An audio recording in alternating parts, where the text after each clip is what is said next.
You're listening to The Intellectual Investor, episode number 242, Q&A series, Money Habits for Kids and the Power of Writing, written by Vitaliy Katsenelson and read by Elliot. To read this article online or to listen to more episodes, head to investor.fm. I want to share with you some edited excerpts from a Q&A session I held with readers in Omaha during Berkshire Hathaway's shareholder meeting weekend. In this email, we'll explore teaching money habits to young people and how writing has improved my investment approach. Question: how do you teach good money habits to young people? Answer: what skills should kids learn? I am a big believer in scarcity and constraints. My kids get limited allowances, always less than they think they need. For instance, my 18-year-old daughter gets $20 a week, just enough to visit Starbucks twice. This scarcity motivated her to get a job at a coffee shop and work at IMA to supplement her allowance. With Jonah, I used a different approach in high school. I paid him for his grades, but with an interesting system. He got nothing for C's, lost money for D's and F's, and earned money for B's and A's. If he got okay grades, he got nothing. Great grades meant a good payout.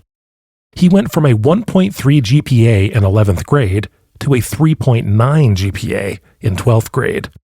Money wasn't the only motivator, but it helped. The point is, no matter how much you make, you can always spend more. You always have trade-offs. Hannah has to choose between going to the movies or eating out an extra time. That's how I deal with teaching money management. Question: how has writing helped you become a better investor? Answer: I'm so thankful for this question, especially because my kids are here. I want them to hear this answer twice a day. For anyone who wants to be a thoughtful, mindful human being, writing daily is crucial, even if it's just for 5 or 15 minutes. Think about it. Throughout the day, we're so busy with life, picking up kids from school, scrolling through TikTok. We don't have time to think, right? But when you sit down to write, it's pure, focused thinking. That's all it is. None of you would be here if I didn't write. I'd be a far less interesting person without writing. It gives me time to ponder all these different topics. Without it, I wouldn't have the mental space to even consider how to answer this question. Take my latest investment, for example. I've spent countless hours in front of my computer writing about it, thinking it through, finding logical gaps in my reasoning, then going back and rethinking it all. This process is invaluable, and I believe everyone should give writing a shot. I am a morning person, so I write early. But Walter Isaacson writes at night. The key is finding a time that works for you, doing it daily or almost daily, and just start journaling. I'm proud that my son is journaling almost every day now. Writing has transformed me as an investor. It forces me to organize my thoughts, challenge my assumptions, and dive deeper into my analysis. It's not just about putting words on paper. It's about thinking critically and clearly. When you explain something in writing, you often uncover gaps in your understanding or flaws in your logic. This process of self-discovery and refinement is priceless in investing, where clear thinking and thorough analysis make all the difference. Question: how do working-class people approach bargaining with employers without unions? Answer: that's a great question. About 90% of our economy functions without unions, and we're doing fine. I think the key to bargaining with your employer is to create more value. This is advice I give my kids. Be more valuable than your cost. It's that simple. If you're producing $100,000 of value, but want $150,000, you probably don't have much bargaining power. Let me explain you an example using Amazon, which is often criticized. I had dinner with a young woman, a professional musician.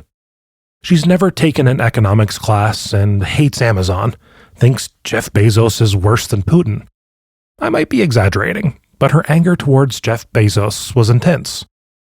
She both criticized Amazon for harsh working conditions in its warehouses and then criticized Amazon for automation. It's a catch-22.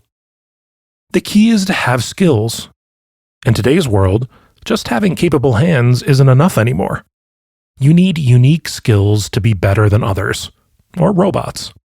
That's the reality we're facing. Factories are starting to look like sci-fi movies with all the automation. This is why I emphasize good education for my kids.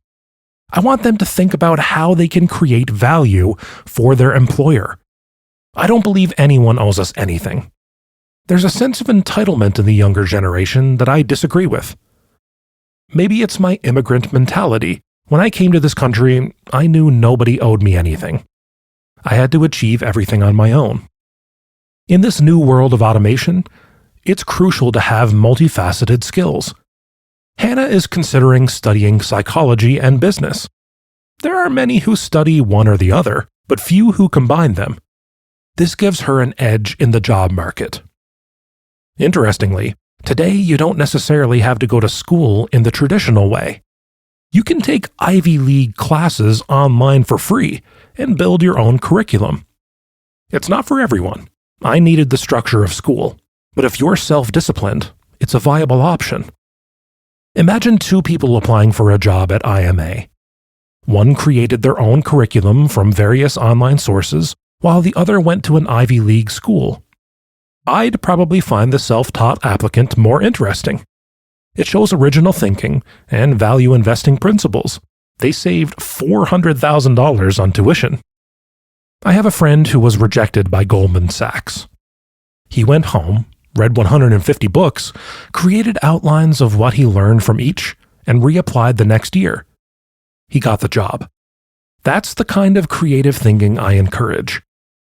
Many kids today just click apply on every job on LinkedIn and wonder why they don't get hired. There are 250 other kids doing the same thing. It requires creativity to stand out. That's what I encourage my kids to do. So, to answer the question, develop valuable skills, create more value than you cost, and always look for ways to improve. That's your bargaining power in a world without unions. Thanks for listening. If you know someone who'd enjoy this episode, share it with them. To listen to more episodes, visit investor.fm. Enjoy life and prosper.